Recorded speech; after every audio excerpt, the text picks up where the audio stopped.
एक ऐसी दुनिया में जहाँ मेरा बॉयफ्रेंड कभी अंडा नहीं तल पाया है, वह एक बड़ा खुलासा करता है।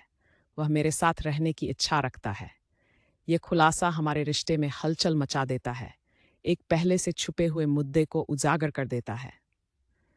वैसे 6 साल की उम्र में वह एक ऐसे घर में पला बड़ा, जहाँ उसकी माँ ने वहाँ रहने वाले 5 पुरुषों के लिए सब कुछ किया।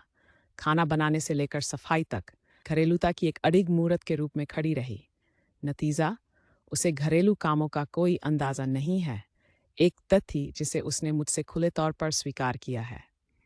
जब उसने साथ रहने का सुझाव दिया, तो मेरी प्रतिक्रिया तुरंत थी, पहले अकेले रहो। मैं चाहती थी कि वह स्वतंत्र जीवन की चुनौतियों का अनुभव करे और हमारे साथ रहने से पहले घरेलूता की बुनियादी बातें सीखे। उसकी सोच थी कि वह मम्मी के लड़के से मेरे फ्लैटमेट के रूप में सहजता से बदल जाए, जहां मैं उसकी माँ की जगह सर्वव्यापी देखभाल करता बन जाऊं। उसने सुझाव दिया कि वह अधिक किराया देगा और बदले में मैं सारे काम करूं। मैंने मना कर दिया।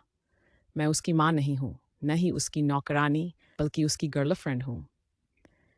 मैंने जोर दिया कि वह अकेले रहे, जीवन कौशल सीखे और फिर हमारे साथ रहने के विचार पर दोबारा विचार करे। बातचीत हमारे अब तक के सबसे बड़े झगड़े में बदल गई। मेरी टिप्पणियां, यद्यपि उचित थीं, गहरी चोट पहुंचा गई। वह चुप्पी में चला गया, मेरी कॉल और मैसेज को नज़रअंदाज कर रहा है और हमारे सामान्य दोस्त उसके पक्ष में हैं। मैं एक दुविधा से जूझ रही हूँ।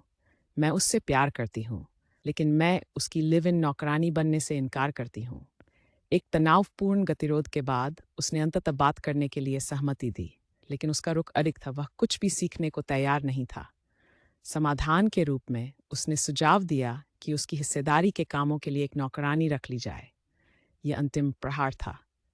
एक रिश्ता जो कभी खुशी और साथ का स्रोत था, घरेलू विवादों के युद्ध क्षेत्र में बदल गया।